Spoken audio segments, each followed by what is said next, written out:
പശ്ചിമേഷ്യയിലെ ആക്രമണത്തെ അവലംബമാക്കി കുവൈറ്റിനെ കുറിച്ച് വ്യാജ വീഡിയോ സോഷ്യൽ മീഡിയയിൽ പ്രചരിപ്പിച്ച വ്യക്തിയെ അറസ്റ്റ് ചെയ്തു.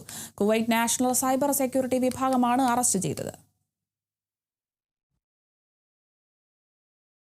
സോഷ്യൽ മീഡിയ പ്ലാറ്റ്ഫോമുകളോട് പ്രചരിച്ച ഈ വീഡിയോയെക്കുറിച്ച് കുവൈത്ത് സൈബർ സെൽ അന്വേഷിക്കുകയും തുടർന്ന് പ്രതിയെ തിരിച്ചറിയുകയും ചെയ്തു.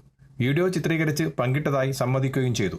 നിയമ നടപടികൾക്കായി ഇയാളെ ബന്ധപ്പെട്ട അധികാരികൾക്ക് റഫർ ചെയ്തിട്ടുണ്ട്.